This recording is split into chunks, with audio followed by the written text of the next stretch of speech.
Good afternoon, Chair and fellow committee members. I'm here to present to you ACA 6, a constitutional amendment that would address the basic labor standards for workers at the University of California. I am a son of the UC. I grew up in student family housing. My mom graduated from UC. My sister and my dad work at UC, and I am a graduate of UC. I am very proud of the University of California and a huge supporter of the university, as we all are, and that's why we are here to ensure that the same basic labor standards that apply to every other employer in California also apply to the great University of California.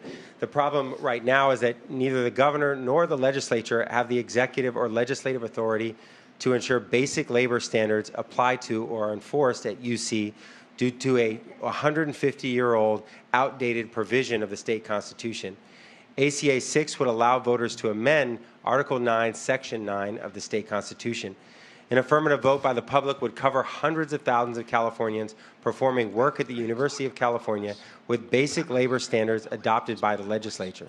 Californians who are currently not covered by basic labor standards include underpaid service and maintenance workers who clean toilets, bedpans, pick up trash, cook food, perform clerical functions, maintain buildings, and perform jobs subject to outsourcing with unequal wages and inadequate benefits. This constitutional amendment would allow these UC workers to have the right to and be covered by the following basic state labor standards as they apply similar to the private sector. Equal pay standards, including those established pursuant to the California Equal Pay Act, the payment of a minimum wage, the timely payment of wages, the payment of overtime and standards governing the hours of work, occupational safety and health standards, meal and rest breaks, paid leave, including paid sick leave. Despite the Supreme Court holding that state legislation may be applicable to the university when the legislation regulates matters of statewide concern, and despite the fact that the legislature has adopted such laws, the University of California has repeatedly prevailed in excluding hundreds of thousands of Californians who perform work for the University of California from basic state labor standards that apply to all other California employers. With me here today to testify in support and for any questions is Catherine Liebarger, President of AFSCME 3299, and Sarah Flox, Legislative and Strategic Campaigns Director for the California Labor Federation. Thank you. Good afternoon, Mr. Chair and members of the committee. Catherine Liebarger, President of AFSCME 3299, in support. AFSCME 3299 represents service workers, janitors, groundskeepers, cafeteria workers, and medical assistants at the University of California. Article 9, Section 9 of the state constitution was adopted nearly 150 years ago before basic labor standards were in place.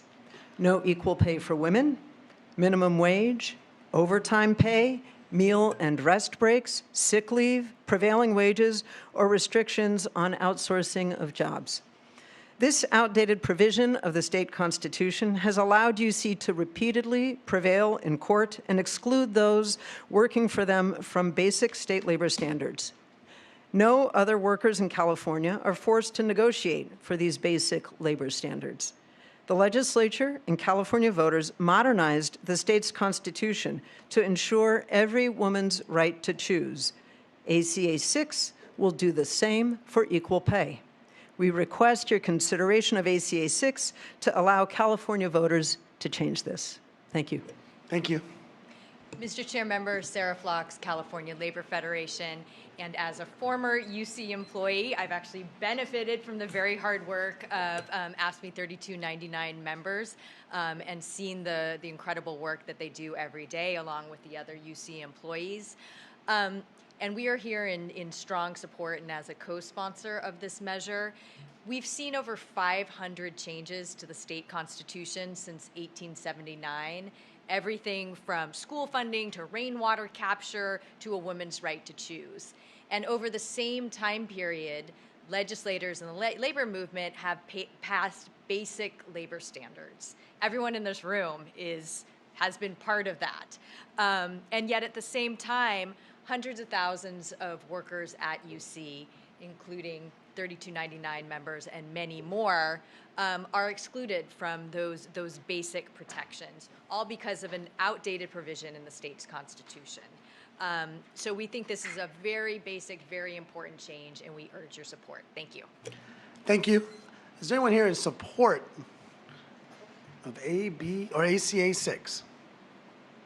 Mariko Yoshihara on behalf of the California Employment Lawyers Association in strong support. Thank you. Mia McIver, I teach at UCLA. I'm a proud member of UCAFT Local 1474, proudly in support. Thank you. Trevor Griffey, University Council, American Federation of Teachers, strong support. Thank you. Sandra Brewer on behalf of SEIU California in support. Thank you. Matt Broad for the Teamsters Unite here, machinists, engineers, and scientists of California, and utility workers in support. Thank you. Thank you. Susanna Atwood, AFT 2121 and CFT in support. Thank you. Tanya Golden here for CFT in support. Thank you. Catherine Pasquale, CFT support. Thank you. Tiffany Mock on behalf of CFT in support. Thank you. Christoph Mayer, American Federation of State, County, and Municipal Employees in support. Thank you. Is there anyone here in opposition to ACA 6?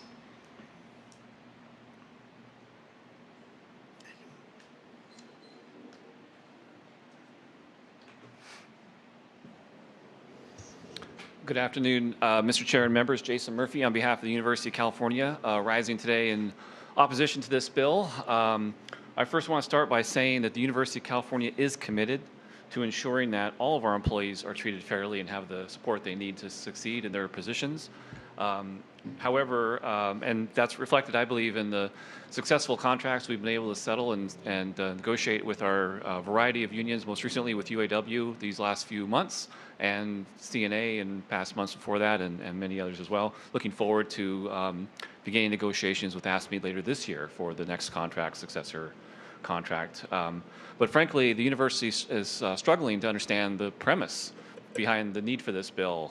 As we look down the list of perceived rights that are not available, I would just note that as I look down the list, we are covering our employees with these basic rights, either by virtue of university policy, which has been in place in many cases for decades, or by virtue of our adherence to federal law, the Fair Labor Standards Act, FSLA, including, for example, the protections for equal treatment of women, which is included under federal law and so forth. So again, we disagree with the premise that the University of California is somehow not covered by these types of items. With respect to minimum wage, I would point out that the University of California, by the way, is abiding by the state's new minimum wage of $15.50 that took effect earlier this year in January. We applaud and appreciate that the state of California has reached the $15 an hour threshold for state minimum wage. The University of California was at $15 an hour back in October of 2017. We did that voluntarily as a result of then President Napolitano's decision under the Fair Wage, Fair Work Act to increase the minimum wage, and President Drake, our current UC president, has been willing to support that going forward as well. With respect to prevailing wage, it's our understanding from our review of our terms and agreements that we are paying prevailing wage, so we don't think there's much change there. Occupational health and safety, when it comes to heat and cooling temperatures in our buildings, fume hood vent speeds and so forth, all the things that fall under the OSHA rules. Clearly, as was noted previously, the matters of general statewide concern, we abide by the Cal OSHA health and safety rules. Timely pay. We had some unfortunate circumstances a few years ago when we converted over to our new payment process under UC Path, where some of our UAW employees were not being paid adequately and timely. Ms. Leyva passed a bill, SB 698, that required timely pay. We're abiding by that law. With respect to meal and rest breaks, Mr. Bradford in the Senate had a bill last year, SB 1334, that was chaptered into law, clearly identified the University of California as being impacted by that bill. We did not oppose that bill. We're implementing that bill now. So as we go down the list of the items that we feel that would be covered under this proposed ACA, we feel we're meeting or exceeding all those limits. So in closing, I would just say we believe ACA 6 would treat the University of California like no other public entity, not like the CSU, not like the California State University within the higher education community. And lastly, would just note that the autonomy that's been afforded to the university over its decades of existence has been foundational to our successful ability to serve students, serve patients, and perform our public service mission. We believe that's fundamentally still important, and again, would just, in closing, respectfully ask for a no vote. Thank you. Thank you. Is there anyone else here in opposition to ACA 6? All right, we'll bring it back to the committee. Any questions or comments? Assemblymember Ortega. First of all, I want to thank the author for taking on such an important issue.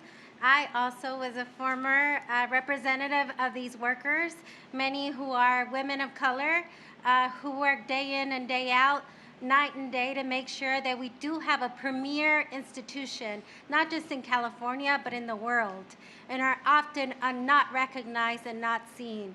This bill is about giving the opportunity for UC to basically give UC employees the same basic labor standards that the rest of the state has.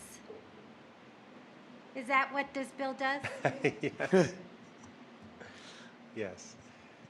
I am full support of this bill. Thank you. Any other questions or comments? Well, thank you, Assemblymember Haney, for bringing this forward. I'm proud to be a co-author and a UC Santa Barbara graduate.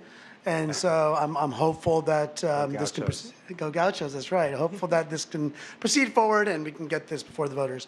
Would you like to close? Yes, and I do want to thank the representative from the University of California for committing to follow all of these basic labor laws and having committed to do so in the past and presently. What we want to do is just clarify exactly what he said, which is that all of these laws do apply to the UC, that they're required to follow them just like every other employer. It doesn't treat the UC differently, it treats them the same. Just like a public sector employer or private sector employer, this would allow the legislature to appropriately apply basic labor standards to every employer.